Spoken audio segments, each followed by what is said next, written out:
Hi అండి, welcome back to our channel. అందరూ ఎలా ఉన్నారు? దిస్ ఈజ్ సుగుణ సతీష్. మీకు కనుక మా వీడియోస్ నచ్చినట్టయితే లైక్, షేర్ అండ్ సబ్స్క్రైబ్ చేయటం మాత్రం మర్చిపోవద్దు. ఈరోజు వీడియో వచ్చేసి ఏంటి అంటే, కొత్త కోడలు అత్త మామల్ని మైమరిపించే ఛాయ్ అని అయితే చెప్పొచ్చు. ఈ ఛాయ్ని స్ట్రాంగ్గా, రుచిగా ఇంట్లోనే టీ స్టాల్లో చేసే టేస్టీగా అయితే తయారు చేసుకుందాం. ఎలా చేయాలో స్కిప్ చేయకుండా ఎండ్ వరకు వీడియోని చూసేయండి.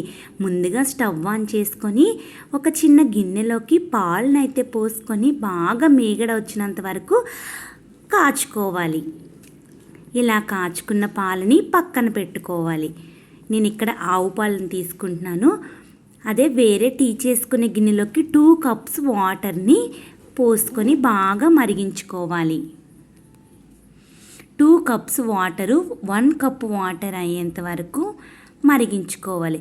అందులోకి కొద్దిగా క్రష్ చేసిన అల్లాన్ని వేసుకుంటున్నాను. ఒక 6 నుంచి 7 పెప్పర్ని అయితే వేసుకుంటున్నాను. కొద్దిగా ఇలాచీని కూడా వేసుకుంటున్నాను టేస్ట్ కోసం.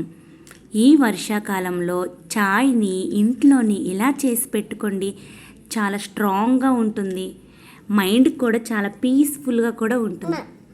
2 టేబుల్ స్పూన్ల టీ పౌడర్ని కూడా వేసుకుంటున్నాను. నేను ఇక్కడ టీ పౌడర్ని తాజ్మహల్ టీ పౌడర్ని అయితే వాడుతున్నాను. 2 గ్లాస్ వాటరు 1 గ్లాస్ వాటర్ అయ్యేంత వరకు కూడా మరిగించుకోవాలి. మరిగిన తర్వాత 4 స్పూన్స్ షుగర్ని అయితే వేసుకుంటున్నాను. మీకు సరిపడా షుగర్ని వేసుకోవచ్చు. నేను షుగర్ కొంచెం తక్కువ అయితే వేసుకుంటాను.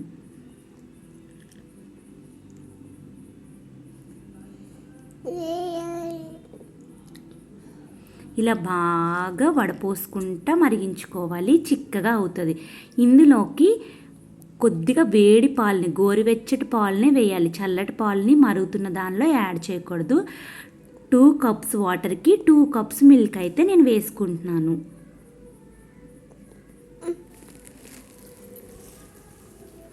చాయ్ని ఇలా కలుపుకుంటూ మరిగించుకోవాలి. చిక్కగా అవుతుంది. ఇంకా టీ అయితే రెడీ. వడపోసుకోవాలి.